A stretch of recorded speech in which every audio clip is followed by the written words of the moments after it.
السلام علیکم۔ بحر ظلمت میں دوڑا دیے گھوڑے ہم نے، جب حضرت سعد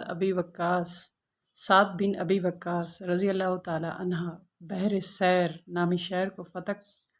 کر لیا اور اس میں پڑاؤ ڈال دیا، پھر مجاہدین نے کشتیاں تلاش کیں تاکہ وہ لوگ دریائے دجلہ پار کر کے دور والے شہر جا سکیں اور اسے فتح کر سکیں، لیکن انہیں کوئی کشتی نہ مل سکی کیونکہ ایرانی لوگ تمام کشتیاں سمیٹ کر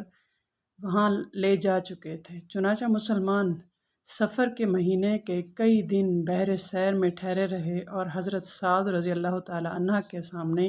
اس بات کا اظہار کرتے رہے کہ کشتیوں کے بغیر ہی دریا پار کر لیا جائے، لیکن شفقت کی وجہ سے وہ مسلمانوں کو ایسا نہیں کرنے دیتے تھے۔ پھر وہاں کے کچھ عجمی کافروں نے آ کر انہیں دریا پار کرنے کے لیے وہ گھاٹ بتایا جو وادی کی سخت جگہ تک پہنچا دیتا تھا، لیکن حضرت سعد رضی اللہ تعالی عنہ نے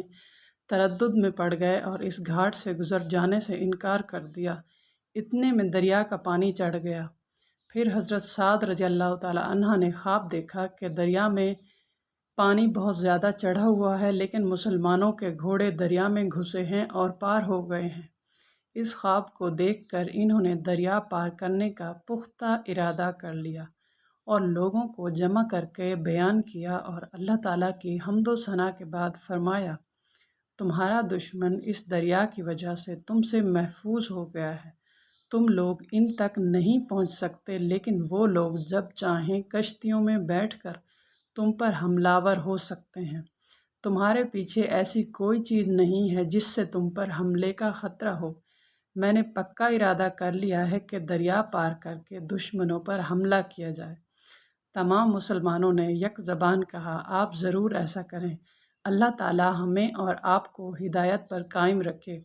پھر سعد رضی اللہ تعالی عنہ نے لوگوں کو دریا پار کرنے کی دعوت دیتے ہوئے فرمایا، آپ لوگوں میں سے کون اس بات کے لیے تیار ہے کہ پہل کرے اور دریا پار کر کے گھاٹ کے دوسرے کنارے پر قبضہ کر لے اور اس کنارے کی دشمن سے حفاظت کرے تاکہ دشمن مسلمانوں کو اس کنارے تک پہنچنے سے نہ روک سکے۔ اس پر حضرت عاصم بن عمرو رضی اللہ تعالی عنہ فوراً تیار ہو گئے اور ان کے بعد 600 بہادر آدمی بھی تیار ہو گئے۔ حضرت سعد رضی اللہ تعالی عنہ نے حضرت عاصم رضی اللہ تعالی عنہ کو ان کا امیر بنایا۔ حضرت عاصم رضی اللہ تعالی عنہ کو لے کر چلے، پھر دجلہ کے کنارے کھڑے ہو کر اپنے ساتھیوں سے کہا، آپ میں سے کون میرے ساتھ چلنے کو تیار ہے تاکہ گھاٹ کے پرلے کنارے کو دشمن سے محفوظ کر لیں۔ اس پر ان میں سے 60 آدمی تیار ہو گئے۔ حضرت عاصم رضی اللہ تعالی عنہ نے ان کو 2 حصوں میں تقسیم کیا، آدھے لوگوں کو گھوڑوں پر، آدھے لوگوں کو گھوڑیوں پر بٹھایا تاکہ گھوڑے کے لیے تیرنے میں آسانی رہے۔ پھر وہ لوگ دجلہ میں داخل ہو گئے اور دریا کو اللہ کی مدد سے پار کر لیا۔ جب حضرت سعد رضی اللہ تعالی عنہ نے دیکھا کہ حضرت عاصم رضی اللہ تعالی عنہ نے گھاٹ کے دوسرے کنارے پر قبضہ کر کے اسے محفوظ کر لیا ہے، تو انہوں نے تمام لوگوں کو دریا میں گھس جانے کا حکم دیا اور فرمایا، یہ دعا پڑھو، ہم اللہ سے مدد طلب کرتے ہیں اور اسی پر بھروسہ کرتے ہیں۔ اللہ ہمیں کافی ہے اور بہترین کارساز ہے۔ گناہوں سے بچنے کی قوت اور نیکی کرنے کی طاقت اللہ کی طرف سے ہی ہے، جو بلند و برتری اور عظمت والا ہے۔ لشکر کے اکثر لوگ ایک دوسرے کے پیچھے چلنے لگے اور گہرے پانی پر چلتے رہے، حالانکہ دریائے دجلہ بہت جوش میں تھا اور بہت جھاگ پھینک رہا تھا اور ریت اور مٹی کی وجہ سے اس کا رنگ سیاہ ہو رہا تھا، اور لوگوں کی 2 کی جوڑیاں بنی ہوئی تھیں اور وہ دریا پار کرتے ہوئے آپس میں یوں باتیں کرتے رہے تھے جس طرح زمین پر چلتے ہوئے کیا کرتے تھے۔ ایران والے یہ منظر دیکھ کر حیران رہ گئے، کیونکہ اس کا انہیں وہم و گمان بھی نہیں تھا کہ وہ لوگ گھبرا کر ایسے بھاگے کہ اپنا مال